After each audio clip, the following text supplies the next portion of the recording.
انك تشوف نفسك خروف ما دمت نازل مأمأة.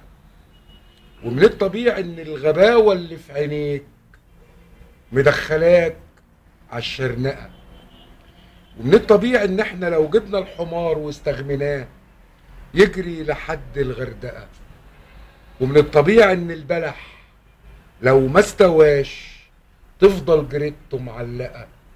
اسكت بقى، اسكت بقى، ما تخليهمش يجرجروك ويأخدوك على الأسوعة، ما تخليهمش يجربوك أول مقاس للبردعة، ما تخليهمش يعلموك تقتل أخوك لسه الحروف في المطبعة، ما تخليهمش يفهموك إن إحنا من أملاك أبوك مش راح يفيد إنك تاخدها مولعة.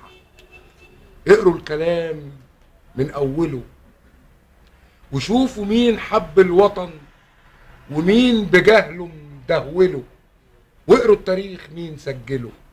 شوفوا اليزيد ويا الحسين، شوفوا الجمل واللي اتعمل، مين اللي فيهم كان غبي؟ أولاد معاوية ولا أحفاد النبي؟ مين اللي فيهم كان صحيح؟ مين الغلط؟ ما فيكوش حكيم؟ طب يلا هنحكم زلط. قول يا زلط لما السيوف تملى الكفوف وتحز راس الأولية، لما الصحابة بتنقسم زي النهاردة ما بين ملايكة وماشية، لما أمير المؤمنين ما يقولش لأ وناهية، يبقى هنرجع بادية حبة شجر وتبقى انتوا على الأبار واحنا الغجر. قول يا حجر فين اليهود اللي اختفى وتقول لك الشجر اقتله؟ مين بدله؟ مين اللي حطك في الميزان؟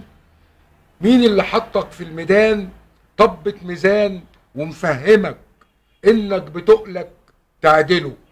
روحوا اسألوا سيدنا الولي ليه يا ولي سبتم علي يبكي الحسن ويا الحسين؟ ماتوا بسيف المسلمين ولا الأسلمة؟ والأسلمة ماتوا بسيف المسلمين والأسلمة، ولا اللي موتهم يسر ولا اللي موتهم كفاية واليسار ومسيلمة؟ انتوا اللي حولتوا العقيدة المكلمة والمعلمة وحاجات غريبة ومبهمة.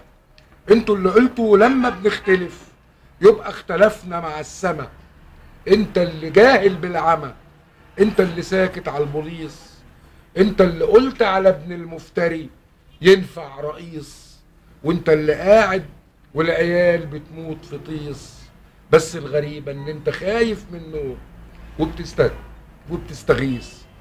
بس الأكادة وانت وياك العمادة والحدادة والبيادة لسه مسلوب الإرادة، وان مصر يا عمنا مش هتديلك فؤادة ولا هتقولك بحبك ولا تختم لك شهادة.